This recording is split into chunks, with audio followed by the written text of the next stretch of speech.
அஸ்ஸலாமு அலைக்கும் வரஹ்மத்துல்லாஹி வபரகாத்துஹு. அல்ஹம்துலில்லாஹ், ஸலாத்து வஸ்ஸலாமு அலா ரசூலில்லாஹ். இன்றைக்கி நான் தேர்ந்தெடுத்த டாபிக் என்ன அப்படின்னா, முஸ்லீம்களுடைய தோற்றம், அவங்க பின்பற்றக்கூடிய ஒரு சில விஷயங்களுக்கான ரீசன்ஸ், எதுக்காக இது பண்ணுறாங்க அப்படின்னு.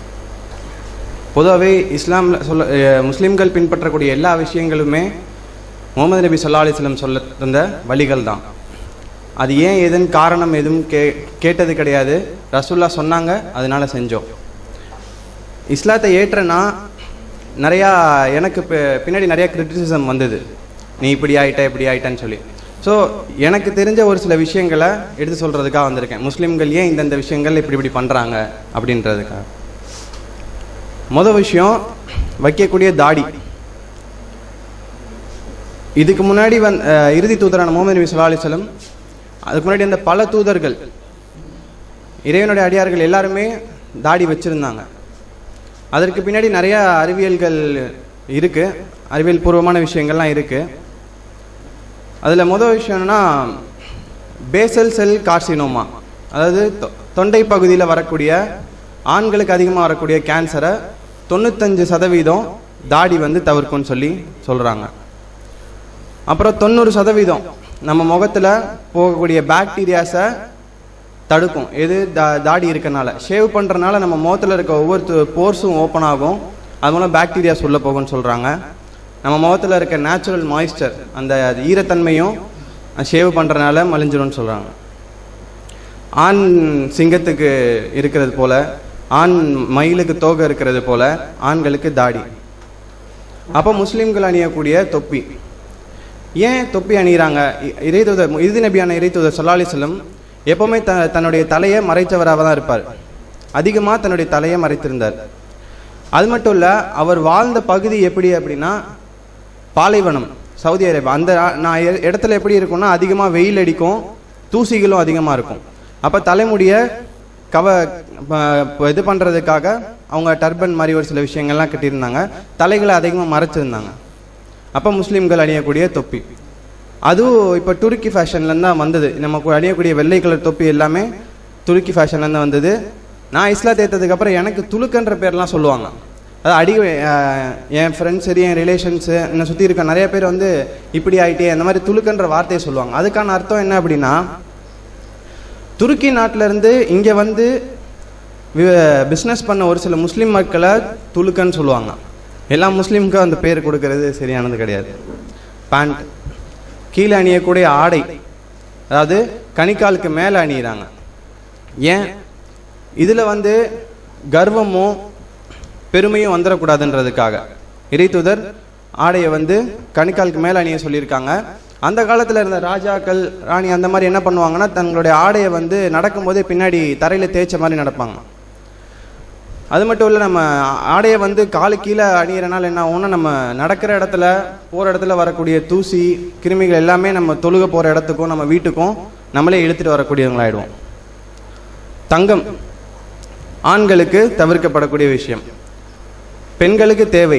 பெண்களுடைய ஹார்மோன்ஸுக்கு தங்கம் தேவை. ஆண்களுக்கு தங்கம் ஆண்மை தன்மையை கம்மி பண்ணிடும். அதனால தங்கம் முழுமையாக இஸ்லாத்தில் ஆண்களுக்கு தவிர்க்கப்படக்கூடிய விஷயம். அப்போது நமக்கு அணியக்கூடிய தோடும் செயினும் ஹலால், அனுமதிக்கப்பட்டது. யாருக்கு? பெண்களுக்கு. பெண்கள் அணியக்கூடிய ஹிஜாப், தலையிலிருந்து முழுமையாக தலையிலிருந்து கால் வரைக்கும் தன்னை மறைச்சிக்கிறாங்க. உடல் உறுப்புகள், தன்னுடைய உடல் உறுப்பு முழுமையாக அந்நிய ஆண் பார்வையிலேருந்து மறைச்சிக்கிறாங்க. தன்னுடைய கணவனுக்கு மட்டும் தன்னுடைய அழகு, அதுக்காக மற்ற அந்நிய ஆண்களுக்கு தெரியக்கூடாதுன்றதுக்காக ஹிஜாப் அணிகிறாங்க. அந்த ஹிஜாப் பெண்களை அடிமைப்படுத்துறதுக்காக கிடையாது. அது இஸ்லாம் பெண்களுக்கு முக்கியத்துவம் கொடுத்துருக்கு அதிகமான இடத்துல. மொதல் விஷயம், அதாவது இன்னும் ஒரு இது இருக்கு, மாதா பிதா குரு தெய்வம்னு சொல்லுவாங்க. என்னன்னா, மொதல் விஷயம் இறைவன் தான் தெய்வம். அதற்கு பின் அந்த இறைவனை இறைவன் யாருன்னு நம்மளுக்கு காட்டி தந்து இறைவனை பற்றி சொல்லி தந்த குருவை, அதை இறுதி தூதரான முஹம்மது நபி ஸல்லல்லாஹு அலைஹி வஸல்லம் தான். அவர் தான் முழுமையாக இஸ்லாம், அதாவது இறுதி தூதர் இந்த ஜென்ரேஷனுக்கு, உலகம் அழிகிற வரைக்கும் இருக்கக்கூடிய அனைத்து மக்களுக்கும் அவர் தான் நம்மளுக்கு எல்லா வழியையும் காட்டி தந்தார். அதன் பின் தாய்க்கு இஸ்லாம் வந்து இறை தூதர் ஸல்லல்லாஹு அலைஹி வஸல்லம் சொல்லியிருக்காங்க, 3 முக்கியத்துவம் கொடுத்துருக்காங்க. ஒரு தோழர் வந்து யார் எனக்கு ப்ரிஃபரன்ஸ் அப்படின்னு கேட்டப்போ 3 தடவை உன்னுடைய தாயின்னு தான் சொல்லியிருக்காங்க, அதன் பின் தந்தை.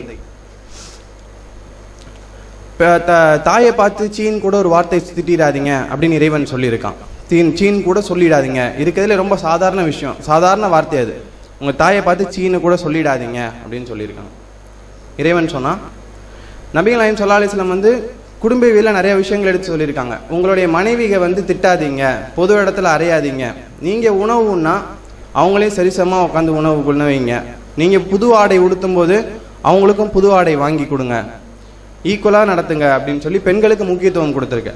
அப்போ இந்த ஹிஜாப் சம்மந்தப்பட்ட விஷயங்கள் எல்லாமே வந்து இஸ்லாமில் பெண்களை அடிமைப்படுத்தலை, பெண்களுக்கு அதிகமான முக்கியத்துவம் தான் கொடுத்துருக்கு.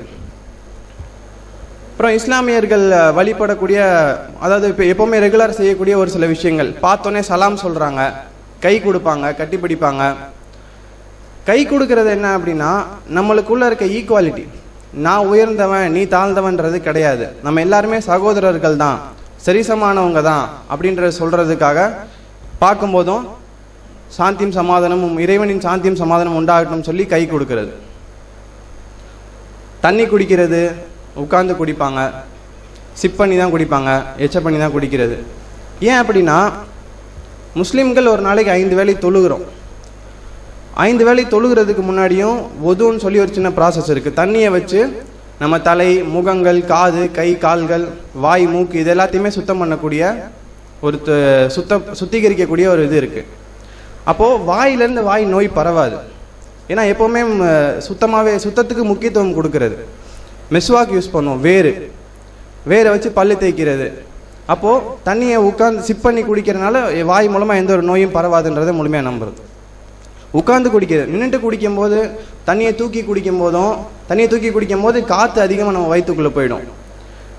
உட்காந்து குடிக்கிறதுனால தண்ணி போய் நம்ம உடம்புல பாயிற அந்த ஃபோர்ஸ் கம்மியாயிடும், நம்மளுடைய வயிற்றில் போய் தண்ணி மோதாது, நம்மளோட ஆர்கன்ஸையும் டேமேஜ் பண்ணாது. ஆர்த்ரிட்டிஸ் நோய் வரும்னு சொல்கிறாங்க தண்ணியை நின்றுட்டு குடித்தா. சிறுநீர் கழிக்கும் போது உட்காந்து கழிக்கிறது, அதுக்கப்புறம் அதை வாஷ் பண்ணுறது, சுத்தம்.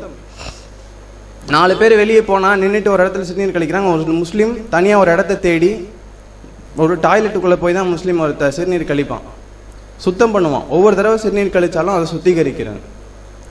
உட்காந்து சிறுநீர் கழிக்கிறதுனால அந்த இன்ஃபெக்ஷன் நம்ம மேலே பரவாது, நம்ம ட்ரெஸ்ஸில் வராது. உணவு சாப்பிட ஆரம்பிக்கும் போது இறைவனுடைய திருநாமத்தை சொல்லி சாப்பிட ஆரம்பிக்கிறோம்.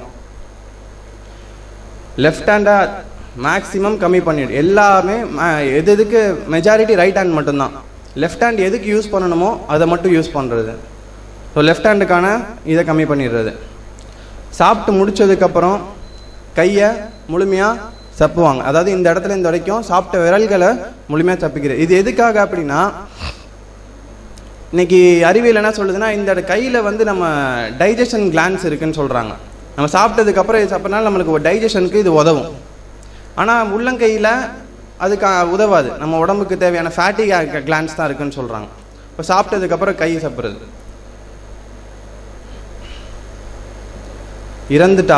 ஒரு முஸ்லீம் இறந்துட்டா அவனை எரிக்கிறது கிடையாது, புதைக்கிறோம். எரிக்கிறனால என்னது, ஏர் பொல்யூஷன் தான் ஆகுது. புதைக்கிறனால அது அடுத்தடுத்து வர ஜென்ரேஷன்களுக்கு அது ஒரு ஃபாசிலாகவும் மாறும். புதைக்கிறதுல ஈகோ ஃப்ரெண்ட்லி. இது எல்லாமே வந்து இஸ்லாமியர்கள் ஃபாலோ பண்ணக்கூடிய விஷயம்.